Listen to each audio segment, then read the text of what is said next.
ನಿಮ್ಮ ಇಳುವರಿ ಎಷ್ಟಾಗಿತ್ತು ಹೋದ ವರ್ಷದ್ದು? 65 ಕ್ವಿಂಟಲ್. ಈ ವರ್ಷ 150 ಆಗಿದೆ. 150 quintal.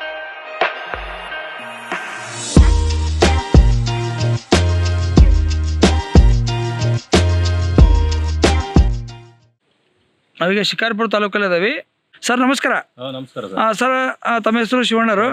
Sir green plant product ಅನ್ನ ಅಂದಾಜು ಎಷ್ಟು ವರ್ಷ ಆಯ್ತು ನೀವು ಯೂಸ್ ಮಾಡಕ್ ಸ್ಟಾರ್ಟ್ ಮಾಡಿ? ಸರ್ ಈಗ ನಾವು ವೈಯಕ್ತಿಕವಾಗಿ ಮಾಡ್ಸಕ್ಕೆ 3 ವರ್ಷ ಆಯ್ತು. ಈ ತೋಟಕ್ಕೆ ಹೋದ ವರ್ಷ ಮಾಡಿಸಿದ್ವಿ. ಹೋದ ವರ್ಷ ಮಾಡಿಸಿದ್ರಿ. 65 ಇಳುವರಿ ಬಂದಿತ್ತು. ಈ ಸರಿ 150 ಬಂದಿದೆ ಸರ್.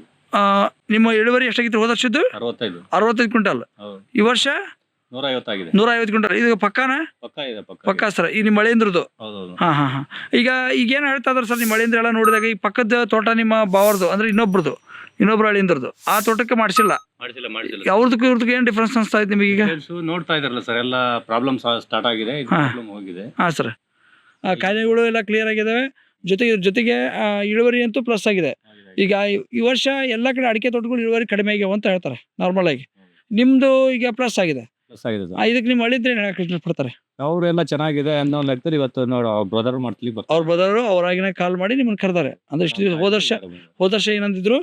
ಬೇಡ ಅಂದಿದ್ರು. ಈ ವರ್ಷ ಅವರೇ ಕರೆದು ನಿಮ್ಮನ್ನ ಕರೆ ಕಳಿಸಿ ನಮ್ಮ ತೋಟ ತೋರಿಸ್ಬರ್ರಿ, ನಮ್ಮ ಸರ್ ಕರೀರಿ, ತೋಟ ನೋಡ್ಬೇಕು ಅಂತ ಹೇಳಿದ್ದಾರೆ. ಈ ಒಂದು ಶ್ರಮ ನೀವೇನು ಹಾಕಿದ್ರಿ, ಶ್ರದ್ಧೆಯಿಂದ ಏನು ಕೆಲಸ ಮಾಡಿಸಿದ್ರಿ, ಇದು ಭಾಳ ಚೆನ್ನಾಗಿ ರಿಸಲ್ಟ್ ಆಗಿದೆ. ಅಡಿಕೆ ತೋಟದಲ್ಲಿ ಪ್ರತಿಯೊಂದು ಗಿಡದಲ್ಲೂ ಕಲರ್ ಕಾಣ್ತಾ ಇದೆ ನೋಡ್ರಿ. ಭಾಳ ಕಾಯಿನೂ ಅಂದ್ರೆ ಈಗ ಅಂದಾಜು 60 ಕ್ವಿಂಟಲ್ ಬಂದಿತ್ತು, 65 ಕ್ವಿಂಟಲ್ ಬಂದಿತ್ತು ಅಂದ್ರೆ ಇವತ್ತು 90 ಕ್ವಿಂಟಲ್ ಹೆಚ್ಚಿಗೆ ಆಯ್ತು. ಆದ್ರೆ ವರ್ಷ ಅಡಿಕೆ ತೋಟದಲ್ಲಿ ಇಳುವರಿ ಈ ವರ್ಷ ಕಡಿಮೆ ಆಗಿದೆ ಅಂತ ಎಲ್ಲ ಕಡೆ ನಾ ಕೇಳಿದ್ದೇನೆ. ಆದ್ರೆ ಇದರಲ್ಲೇ ಇಳುವರಿ ಪ್ಲಸ್ ಆಗಿದೆ. ಇದು ಗ್ರೀನ್ ಪ್ಲಾಂಟ್ ಪ್ರಾಡಕ್ಟಿನ ಪ್ರಭಾವ. ಜೊತೆ ಕಲರಲ್ಲೂ ಸಹಿತ ಡಿಫ್ರೆನ್ಸ್ ಕಾಣ್ತಾ ಇದೆ. ಆ ತೋಟಕ್ಕೂ ಈ ತೋಟಕ್ಕೂ ಭಾಳ ಅಜಗಜಾಂತರವಾಗಿ ಡಿಫ್ರೆನ್ಸ್ ಕಾಣ್ತಾ ಇದೆ. ಅವರು ಸಹಿತ ನನ್ನ ಹತ್ರ ಮಾತಾಡಿದ್ರಿ ಈಗ ಆಲ್ರೆಡಿ. ಅದು ನೋಡ್ಕೊಂಡು ಅವರು ಪೂರ್ಣ ಪ್ರಮಾಣದ ಅಡಿಕೆ ತೋಟಕ್ಕೆ ಅಳವಡಿಸಿ ಅಂತಾನೆ. ಮತ್ತೆ 2 ಎಕರೆಗೆ ನಮಗೆ ಅಡಿಕೆ ಎಷ್ಟಾಗುತ್ತೆ? ಇದು 2 ಎಕರೆ ಅಡಿಕೆ ತೋಟಕ್ಕೆ ಕೊಡ್ರಿ ಅಂತ ಕೇಳಿದ್ರು. ಅವರಿಗೆ ಅವರು ಸಹಿತ ನಿಮ್ಮ ರಿಲೇಷನ್ನೇ ಅವ್ರಿಗೆ ಹಿಡ್ಕೊಂಡು ನೀವು ಸರ್ವಿಸ್ ಕೊಟ್ಟು ಮಾಡಿಸ್ರಿ ಅಂತ ಹೇಳ್ತಾ ಎಷ್ಟೋ ತನಕ. Okay sir, thank you sir, thank you.